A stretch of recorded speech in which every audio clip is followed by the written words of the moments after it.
Big boss season 12 win ಆದ ನಂತರ ಗಿಲ್ಲಿ ನಟ ಮತ್ತು ಕಾವ್ಯ ಅವರಿಗೆ ತುಂಬ ಡಿಮ್ಯಾಂಡ್ ಜಾಸ್ತಿ ಆಗಿದೆ. ಎಲ್ಲ ಕಡೆಯೂ ಕೂಡ ಅವರಿಗೆ ಸನ್ಮಾನ ಮಾಡ್ತಾ ಇದ್ದಾರೆ, ಎಲ್ಲ ಫಂಕ್ಷನ್ಗಳಿಗೂ ಕರಿತಾ ಇದ್ದಾರೆ, ಎಲ್ಲ CM ಆಗಿರ್ಬೋದು ದೊಡ್ಡ ದೊಡ್ಡ ಗಣ್ಯ ವ್ಯಕ್ತಿಗಳು ಬಂದು ಸನ್ಮಾನ ಮಾಡ್ತಾ ಇದ್ದಾರೆ ಸ್ನೇಹಿತರೆ.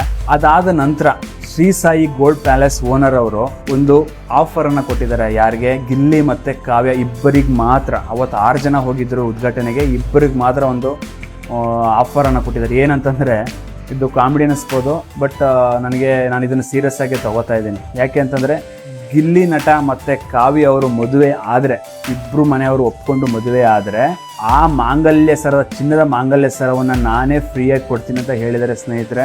ಇದರಿಂದ ನನಗೆ ಅನಿಸಿದ್ದೇನು ಅಂತಂದರೆ, ಆ ವ್ಯಕ್ತಿ ಓನರ್ ಇದ್ದಾರಲ್ಲ, ಅವರು ಎಷ್ಟೇ ದುಡ್ಡು ಹಣ ಆಸ್ತಿ ಅಧಿಕಾರ ಮಾಡಿರ್ಬೋದು, ಬಟ್ ಅವ್ರ ಮನಸ್ಸು ತುಂಬ ಮೃದು ಇದೆ ಸ್ನೇಹಿತರೆ. ಅಂಥವ್ರು ನಿಜವಾಗ್ಲೂ ಒಳ್ಳೆ ಕಲಾವಿದರಿಗೆ ತುಂಬ ಸ್ಫೂರ್ತಿ ಆಗ್ತಾರೆ ಸ್ನೇಹಿತರೆ. ಇದ್ರ ಬಗ್ಗೆ ನಿಮ್ಮ ಒಪಿನಿಯನ್ ತಿಳಿಸಿ.